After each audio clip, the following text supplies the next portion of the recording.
1971 সালে বাংলাদেশের মুক্তিযুদ্ধ সবে শুরু হয়েছে। রামগড়ের একটি চায়ের দোকানে দীনেন চৌধুরী অংশুমান রায়ের সঙ্গে আড্ডায় বসে রয়েছেন গৌরীপ্রসন্ন মজুমদার। সেই সময়ে আকাশবাণীর অবসরপ্রাপ্ত অধিকর্তা শ্রী তরফদার তাঁর রেকর্ড প্লেয়ারে শোনাচ্ছিলেন 7ই মার্চের মুজিবরের বক্তৃতা। শুনতে শুনতে সিগারেটের প্যাকেটের সাদা কাগজে গৌরীপ্রসন্ন লিখে ফেললেন, শোনো একটি মুজিবরের থেকে লক্ষ মুজিবরের কণ্ঠস্বরের ধ্বনি প্রতিধ্বনি, আকাশে বাতাসে ওঠে রনি। সুর করলেন অংশুমান, গাইলেনও তিনি। গানটা ইংরেজিতে অনুবাদ হয় আ মিলিয়ন মুজিবর সিঙ্গিং। 1971 মুজিবনগরে বাংলাদেশের অস্থায়ী সরকারের মন্ত্রী পরিষদের শপথ অনুষ্ঠানে বাজানো হয় সেই গান। বাংলাদেশ স্বাধীন হওয়ার পরে 1972 ডিসেম্বরে বঙ্গবন্ধুর আমন্ত্রণে রাষ্ট্রীয় অতিথি হিসেবে বাংলাদেশে গিয়েছিলেন গৌরীপ্রসন্ন। বাংলাদেশ রেডিওর জন্য লিখেছিলেন, মাগো ভাবনা কেন আমরা তোমার শান্তিপ্রিয় শান্ত ছেলে। হেমন্ত মুখোপাধ্যায়ের কণ্ঠে বিপ্লব এনেছিল সে গান। হেমন্তবাবু হচ্ছেন চমৎকার মানুষ, যেমন চেহারা তেমনই ব্যবহার। ওর পাশে দাঁড়ালে মনে হয় আমার পাশে হিমালয়ের মতো একটা মানুষ দাঁড়িয়ে আছেন।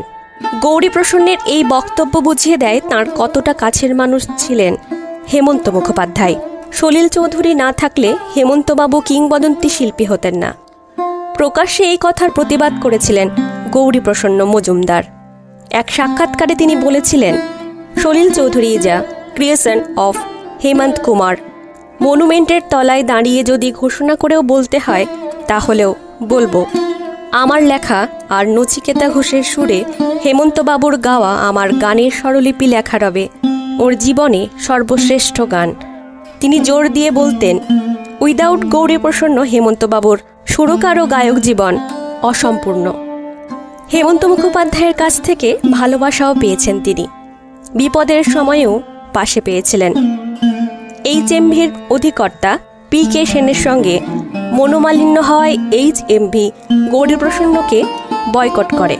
তখন কিছুটা ঝুঁকি নিয়ে হেমন্ত মুখোপাধ্যায় তাকে দিয়ে গান লিখিয়েছিলেন।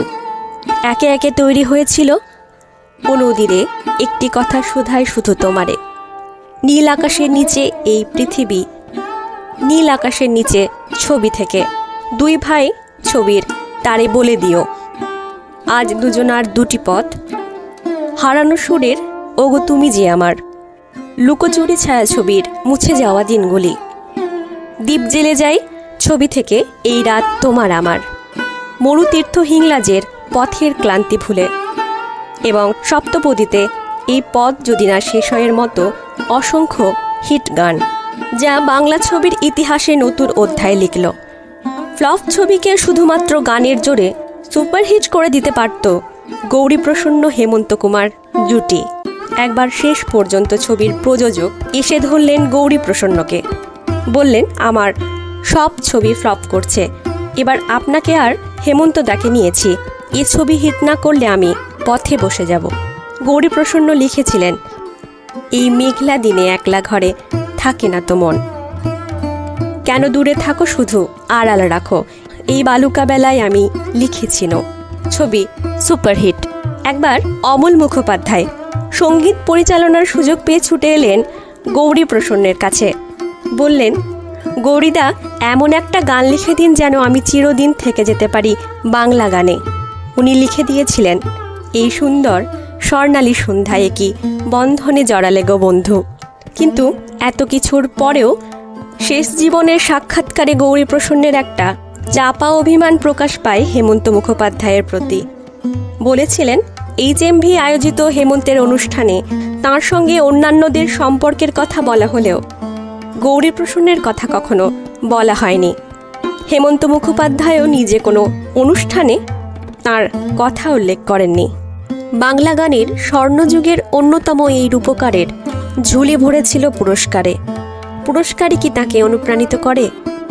জীবনের সায়ান্নে এক সাক্ষাৎকারে বলেছিলেন, নোবেল পুরস্কার গ্রহণের সময়ে বাইরন পুরস্কারকে ডুবন্ত মানুষের খড়কুটো ধরার সঙ্গে তুলনা করেছেন। প্রথম জীবনে ভালো লাগতো, এখন মনে প্রাণে বিশ্বাস করি গান লেখার জগতে পুরস্কারের কোনো প্রভাব নেই। নিজের আনন্দ, বেদনা, হতাশা, দুঃখকেই ফুটিয়ে তুলি গানের মধ্য দিয়ে।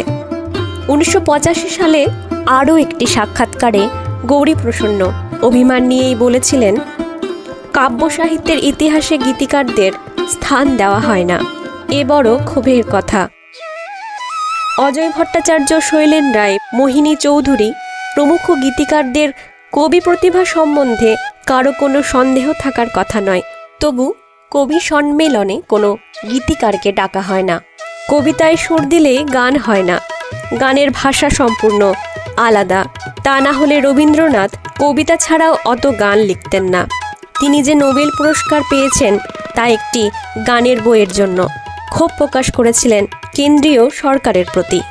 তাঁর মতে হেমন্ত কুমার, উত্তম কুমারের মতো শিল্পীদের জাতীয় স্তরে সম্মান না পাওয়া অত্যন্ত দুঃখজনক। নমস্কার, কণ্ঠে মন্দিরা আজ এটুকুই।